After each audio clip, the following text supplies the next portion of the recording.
भारत को defence production के मामले में भी सेल्फ रिलायंट बनाने के लिए हम लोग पूरी तरह से कमिटेड हैं। आप लोगों को इस बात की जानकारी होगी कि 2014 में जब हमारी गवर्नमेंट आई थी, उस समय एक्सपोर्ट जो भारत से होता था दुनिया के दूसरे देशों में, वह अप्रॉक्सीमेटली 600 करोड़ का होता था। आज हम वो अप्रॉक्सीमेटली 24,000 करोड़ तक ले गए हैं थोड़े ही समय में। हमारा टारगेट है कि 2029-2030 तक हम इसको 50,000 करोड़ तक ले जाएंगे। और मैं कहना चाहता हूं हमारा टारगेट ही नहीं है, बल्कि हम इस टारगेट को अचीव करेंगे। ये हमारा फर्म कन्विक्शन है। और सेल्फ रिलायंट भारत को बनाने के लिए डिफेंस के मामले में कई मेजर स्टेप्स हम लोगों ने लिए हैं। मोर देन 500 ऐसे आइटम्स हैं जिनकी की इंडिजिनाइजेशन लिस्ट हम लोगों ने जारी कर दी है। Positive indigenisation list. Positive indigenisation list का मतलब यह होता है कि चाहे जो कुछ भी हो, यह सब सारे आइटम्स भारत में ही बनेंगे, भारत की धरती पर बनेंगे, भारतवासियों के हाथों से बनेंगे। हम दुनिया किसी दूसरे देश से इसे इंपोर्ट नहीं करेंगे। और वैसे ही लगभग मोर देन 5,000 ऐसे आइटम्स हैं एलारूस, जिनके बारे में भी हम लोगों ने बिल्कुल संकल्प ले रखा है कि हम उसको भारत में ही बनाएंगे, भारतवासियों के हाथों से बनाएंगे। हम उसको किसी भी सूरत में इंपोर्ट नहीं करेंगे। डिफेंस के मामले में भारत पूरी तरह से सेल्फ रिलायंट बन जाए, यह हम लोगों की कोशिश है। अब इस वर्ष का हमारा जो डिफेंस प्रोडक्शन रहा है वह अप्रॉक्सीमेटली 1,60,000 करोड़ का रहा है। और आप देखिएगा जल्दी ही हम इसको 3 लाख करोड़ तक का डिफेंस प्रोडक्शन भारत में करेंगे। हां, अब जहां तक संभाजी नगर का प्रश्न है, एकाएक मैं कुछ कह पाने की स्थिति में नहीं हूं। मैं जानता हूं कि जब पॉलिटिशियंस किसी भी मंच पर खड़े होते हैं बोलने के लिए, तो तरह तरह के एश्योरेंसेस, तरह तरह के आश्वासन लोगों को देते हैं। और यह सिलसिला आज से नहीं, लंबे समय से चला आ रहा है। और आपने ये महसूस किया होगा कि नेताओं के वर्ड्स और डीड्स, कहने और करने में अंतर होने के कारण ही पॉलिटिक्स में पॉलिटिशियंस के संबंध में क्राइसिस ऑफ क्रेडिबिलिटी, एक विश्वसनीयता का संकट पैदा हुआ है। लेकिन हम लोग, हमारी गवर्नमेंट इस विश्वसनीयता के संकट यानी क्राइसिस ऑफ क्रेडिबिलिटी को एक चैलेंज के रूप में स्वीकार करती है। हम जो कहेंगे वो करेंगे।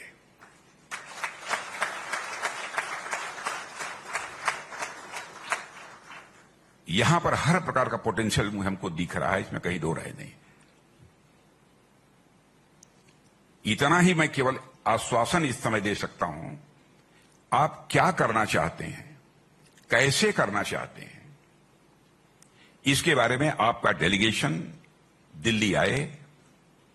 हम अपने जितने भी ऑफिशियल्स हैं उनको आपके साथ बैठाएंगे और आइए तो कुछ कॉन्क्रीट प्रपोजल लेकर आइए। अब हम देखेंगे उसमें कि क्या कर सकते हैं, कितना कर सकते हैं। इस समय तो मैं इतना ही कह पाने की स्थिति में हूं, क्योंकि इससे ज्यादा मेरे द्वारा कुछ कहे जाने का कोई औचित्य नहीं है। पहले तो मैं समझा कि यहां पर कुछ डिफेंस से रिलेटेड इंडस्ट्रीज होंगी, लोगों की क्या प्रॉब्लम्स हैं, क्या चैलेंजेज हैं, उसके बारे में लोग बतलाएंगे। और मैं 2-4 बातें जो मैं जानता हूं अथवा जो मैं कर सकता हूं वह मैं लोगों के सामने रखूंगा।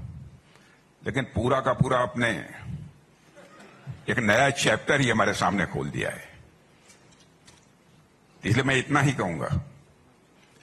और देवेंद्र जी, आपके जो चीफ मिनिस्टर का जहां तक सवाल है, मैं आज से नहीं वर्षों से जानता हूं। और जब यहां पर जनरल सेक्रेटरी के रूप में काम कर रहे थे तब से मैं जानता हूं। और इनको भी शायद मालूम होगा, किसी ने जरूर बतलाया होगा कि पहली बार जब मैं नागपुर आया था तो ये मुझे रिसीव करने के लिए एयरपोर्ट आए हुए थे। उस समय ये नागपुर के शायद जनरल सेक्रेटरी थे, नागपुर के जनरल सेक्रेटरी। तो जो सज्जन हमें लेकर गाड़ी में चले थे उनसे मैंने कहा था, किस नौजवान के अंदर हमको पोटेंशियल दिखता है।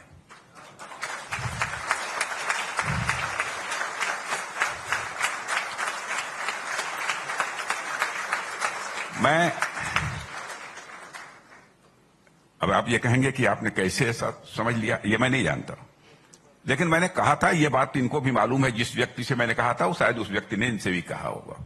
अब वो कहीं कोई बड़े पोस्ट पर नहीं थे, उसमें जनरल सेक्रेटरी थे, और प्रायः देवेंद्र जी जो बात मुझसे कह देते हैं और जो मैं कर सकता हूं उसे मैं कभी टालता भी नहीं।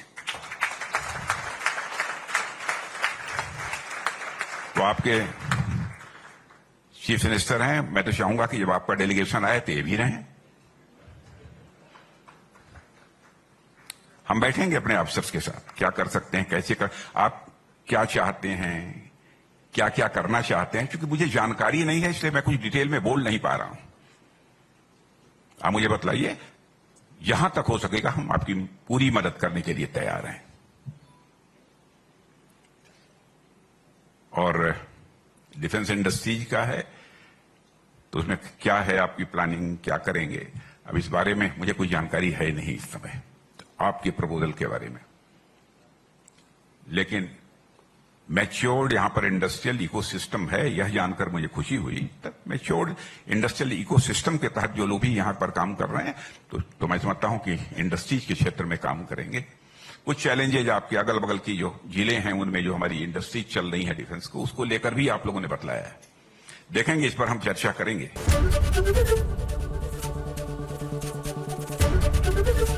एबीपी गंगा, खबर आपकी, जुबान आपकी।